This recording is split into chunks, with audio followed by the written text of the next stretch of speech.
Hey everybody, this is lesson 9 of the Human Resource Management and Healthcare course. Okay, so lesson 9 is going to be all about employee benefits. Remember the last lesson we went through and we were looking at compensation, the different compensation strategies that you can have. Well, now we're going to look at employee benefits. And employee benefits are actually part of compensation. It's part of the total compensation. So compensation is not always necessarily just the money, the salary that you pay them. It also is going to include benefits. Compensation also includes intrinsic and extrinsic rewards. And I don't know if we said this in the last lesson, but intrinsic rewards, let me spell it for you so you know.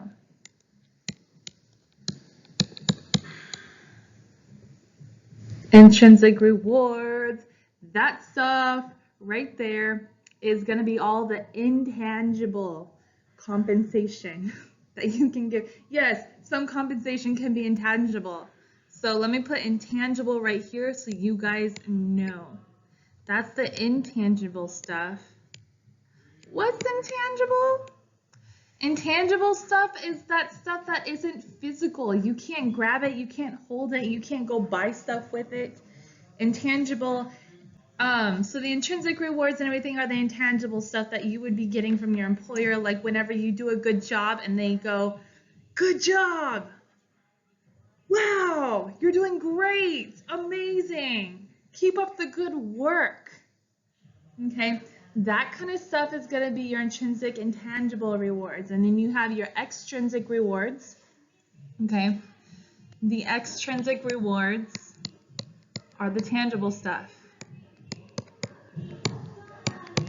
Extrinsic rewards. This is going to be the tangible stuff. Sorry, it's very light, but you already know what I said. So I'm pretty sure you know how to spell tangible. Tangible stuff, this is going to be all the the money and the actual stuff that you give to your employees as compensation for the value that they provided you as, provided your business. Okay. So as part of the total compensation, all right, total compensation is going to include your extrinsic, your intrinsic rewards, your employee benefits, stuff like that, like all the stuff, everything you give to your employee for the work that they do for you. Okay, just wanted to make sure that we're all clear on that. Anyway, let's get to this lesson. So, historical background on, okay, so first up, we're gonna give a quick historical background of how benefits even came into motion.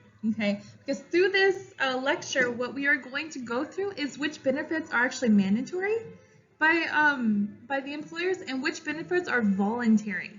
So which ones they don't necessarily have to do, or maybe they have to do, but the level through which that they provide this particular benefit, it's going to vary. Like they have options. Okay, and then there are some benefits that are mandatory, and every single organization is going to have to offer them or give them, and it's going to be the same at any organization. Wherever you go, it's the exact same benefit. Okay, so mandatory versus voluntary, we're going to get into in a little bit, but now let's look at how benefits with jobs even came about. Okay, because it wasn't always like this. Back in the pre-industrial era, and even at the beginning of the post-industrial era, we had a lot of jobs, especially during urbanization happened in the pre-industrial era. But many of the jobs that we had out there were dangerous. Okay, and there were no safety regulations, and people were not paid very well for their services, and health insurance certainly was not a thing. All right, so anyway, first up, there was the Social Security Act of 1934. So that's pretty much the beginning of benefits, okay? And of course, this was a social and government-sponsored program, okay? It was originally, okay, President Franklin Delano Roosevelt signed this law into action, right? This is what created the Old Age Americans Act. This is what created survivors and the disability insurance program. In addition to several other provisions it also provided general welfare, okay? And so anyway, eventually this is what became like an income after retirement kind of a program for those who are 65 and older, okay? So that's pretty much exactly what it really became for people. And now it's like it developed into a thing where if you are on disability, you can get your Social Security. If you're retired, you can get your Social Security. And also out of the Social Security Act, we also now have Medicare. We have Medicaid is partially sponsored through this as well.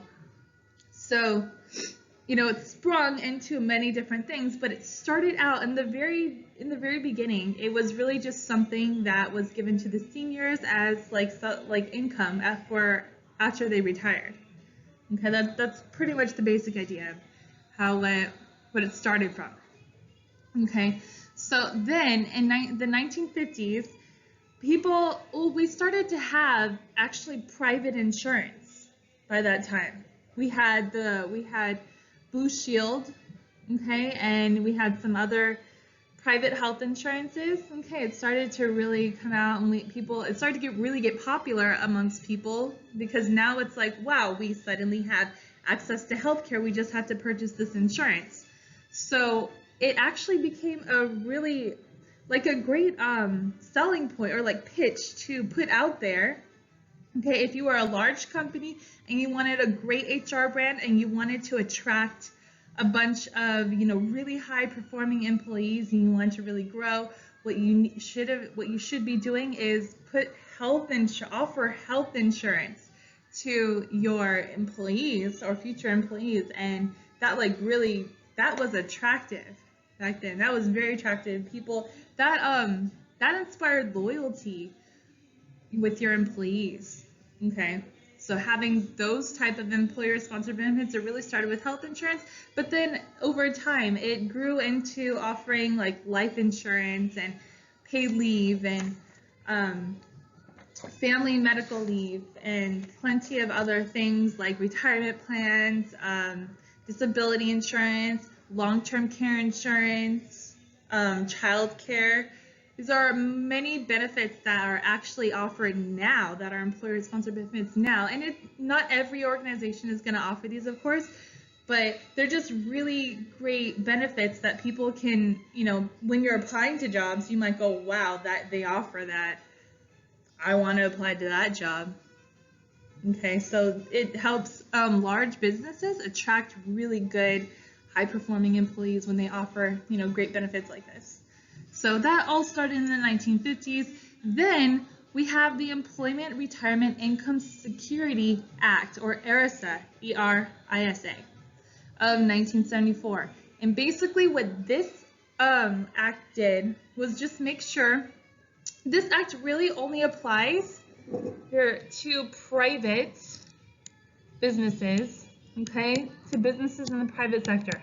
But what it made sure was that that these businesses are upholding their retirement contracts with their employees. Like if the employee has a severance package or a retirement, if they're supposed to have their health insurance through retirement, or if they have a pension with this company, this act makes sure that they get what is promised to them, basically. And if they don't, then they have a case that they can go to court with and get what is owed to them. Okay, so anyway, next up we have Consolidated Omnibus Budget Reconciliation Act, or COBRA, okay, of 1986 is when this was established. So what this act did, or this policy, was it makes it so that if maybe you got laid off, or maybe you quit your job, whatever, okay, it makes it so that when you leave your job, you don't have to give up your benefits. You don't have to give up your health insurance. Okay, you're allowed to keep the same health insurance that you had, so you can keep the same plan, the same benefits, the same doctor. You don't have to switch. Okay, you can keep all that. The only catch is that you can keep it for 18 months, okay, until you find your next job. And you have to pay what the employer paid for that health insurance. And you're like, what? Shouldn't it be free? I thought you said we get to keep it. You do get to keep it. The thing is, when you have to go out and you have to purchase your own private health insurance by yourself, it's usually a whole lot more expensive than it would if your employer purchased that health insurance for all the employees. Usually employers get really good negotiated rates. So COBRA allows you to get the same rate that your employer got, okay? And that actually helps out a lot, okay? So maybe if you were out to go get health insurance completely by yourself, I think last time we went shopping for health insurance, it was like going to be $600 a piece, like our monthly premiums, with one thing that we were trying to get. And through the employer, through the school, it was free for us, but the employer is going to cover your premiums, okay? Or in some cases, the employer might cover part of it and they take part of it from your paycheck, right? Well, whatever amount the employer is supposed to pay to the insurance company for your health benefits, it's usually way, way less than what you would have to pay if you just did it by yourself, okay? So that is why it is a good thing. This helps out quite a bit. So it's like you're getting that discounted rate, okay? So it helps. It's good. Okay, so next up we have HIPAA, Health Insurance Portability and Accountability Act of 1996. Now I know we all know what this is, okay? Protection of our health information, of our private health information. But think about how this would apply to your employer, to your job situation, to your career, okay? What HIPAA does is it does not allow your employers to see your information, of course, because no one can, see your private health information, but it makes it so that they can't even, like when you get a new job, and you're probably like on your probation time. That's usually like 3 months. You usually get like a probation period. Well, during that probation period, it's quite easy for them to let you go. You don't really have that solid job security within that job just yet. Okay, so if they find out that your health isn't that great and you might be a problem for us, for the business or whatever, then maybe they'll let you go. Well, HIPAA makes sure that they don't know anything about your health history, your health information, or anything like that. Even when you register to get your health insurance with this new company, they have no access to anything. Okay, and all that. So it helps you because you're safe, right? Anyway, next we have the Affordable Care Act, all right, or Obamacare. Okay, the Affordable Care Act was established in 2010, but it kicked in, or I guess turned on, or so in 2014. But anyway, so what the Affordable Care Act did was they made how it pertains to employment and your careers and your job and all that, was the Affordable Care Act had this mandatory had a mandate. Sorry, let's call it the mandate. The mandate. Ooh. Okay, the mandate. The employer mandate. All right, so that means that if you have a business where you have 50 or more full-time employees, and full-time is, or 30 hours or more is considered full-time. So if you have a business where you have 50 or more full-time employees, you have to provide health insurance, okay, for your employees. There are different levels of health insurance, like some of them are very basic, some of them offer more benefits and things like that, but you have to have there are certain criteria that it has to qualify for, and that is like the minimum that you have to provide for your patients, okay? And it's 50 or more employees. Now, so that kind of protects people, you know, it protects a lot of people when you go in to get new jobs and whatnot.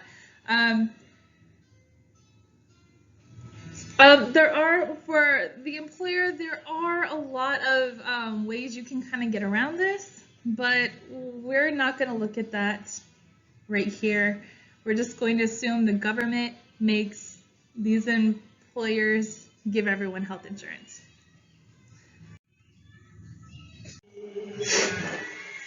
Okay, so total compensation, like I said, total compensation is the value of the employee's base salary plus the value of the benefits package and everything else.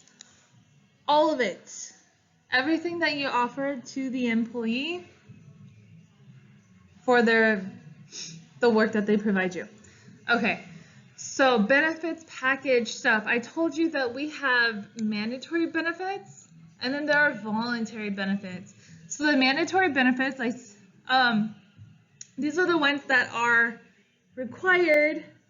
They're just kind of automatic, okay? If you are an employer, you're a registered business, you pay taxes and all of that.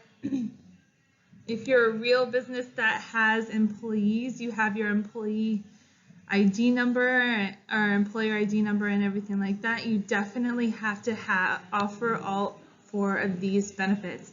There are only 4 mandatory benefits, okay? So Social Security, Medicare Part A, unemployment, and workers' compensation. Those are it. Those are 100% required, and they're the same for every single job out there, okay? No exceptions, all right? And everything else basically is a voluntary benefit, and the reason for that, even health insurance and like sick leave and things like that, and I know that they are technically required, especially like health insurance, it's required. There's the employer mandate. Hold on, wait, does that mean, yes, like every business that has 50 or more employees technically has to provide health insurance. However, it's going to be different, okay? Medical leave and all that, it's going to, they're going to be different from business to business, okay? Your vacation leave is going to be different. Your sick leave is going to be different. All of those different, leaves and health insurances, dental, everything like that, it's going to be different from business to business. So some of them are going to have great packages, some of them are not going to.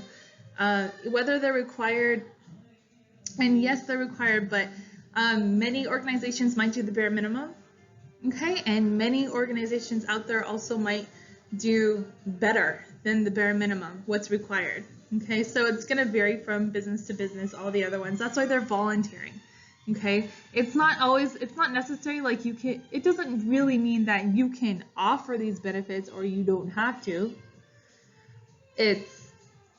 You have to offer some form of these benefits, but you can handle it however you want to do it, is basically what they're saying with voluntary benefits. And yeah, there are some benefits that are just completely voluntary. Like if you want to offer them, you can, you don't have to.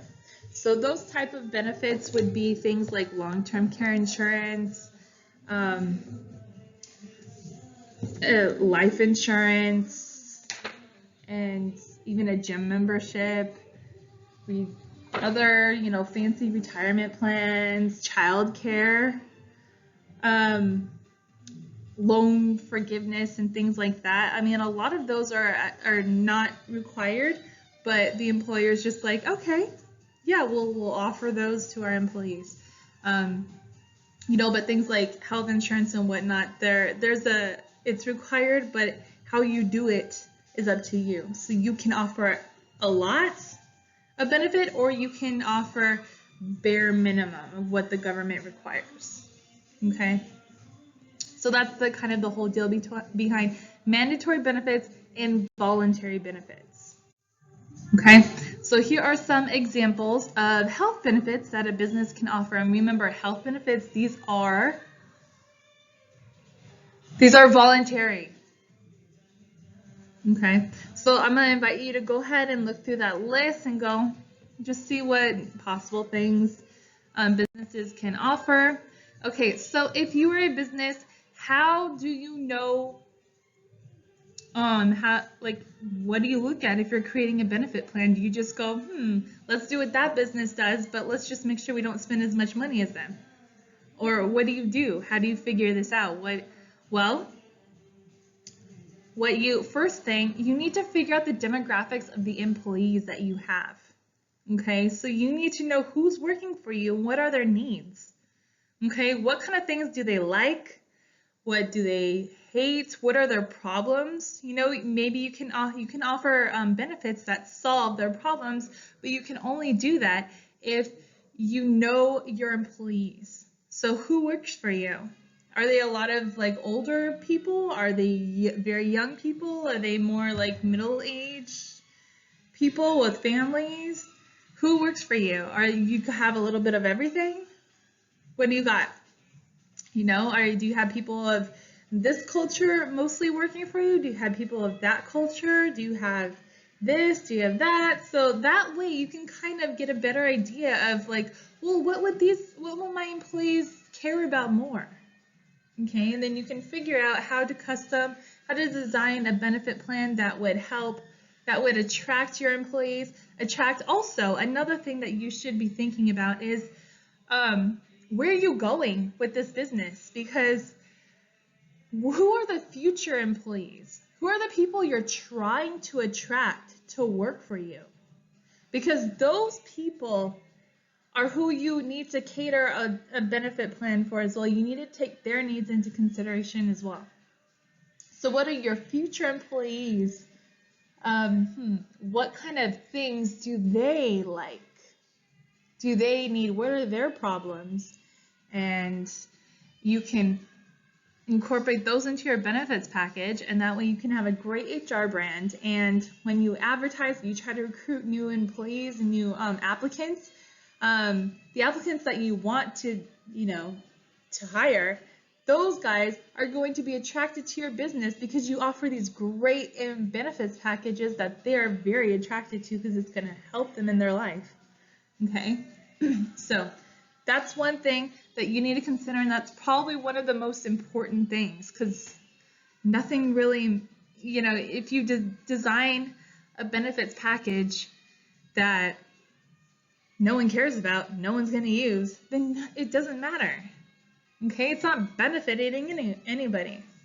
All right, so you need to figure out exactly what your employees and your future employees need. Okay, what kind of stuff, what's going to help their lives, and what's going to attract them, and what's going to make them want to work hard for you so that they have these benefits, Anyway, next you need to consider your budget. Okay, cost consideration. You have to know exactly what your business can afford. Okay. Of course, you may want to provide your employees with all the best everything and solve all their problems, but what can you really afford? Okay, so pick the things from what your employees want that you can actually afford, all right? You need to consider your budget. That's also very important. Also, maybe you want to consider a self-insurance option.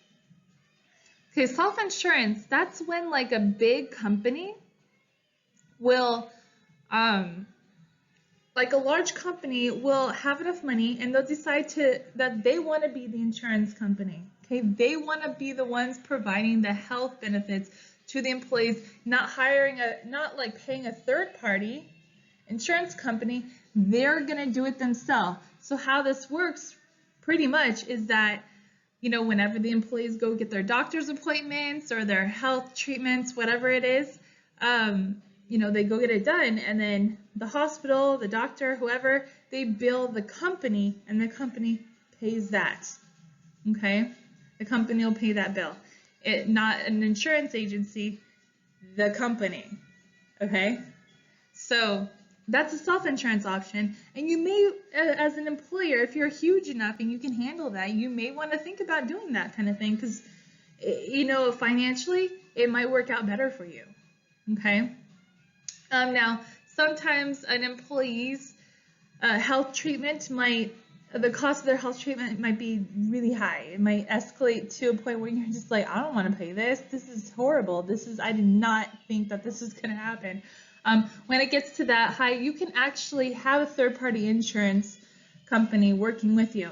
But you can have it to where their insurance only kicks in when your employee has a treatment that goes up to like $50,000 or something, and then the insurance company will pay for it. But until it gets to that point, you are the insurer. So that's like a self-insurance option if you want to choose to do that. If you're a big employer and you think that it would benefit you better instead of paying a health insurance agency, that's cool. So that's pretty much what you need to really think about when you are designing a major benefits package for your employees. Okay, so we're going to leave it at that, and that is the end of lesson 9. Hope you enjoyed it. Hope you learned a lot, and I'll see you in the next lesson. If you have any questions, please leave some comments or email me or do whatever you got to do.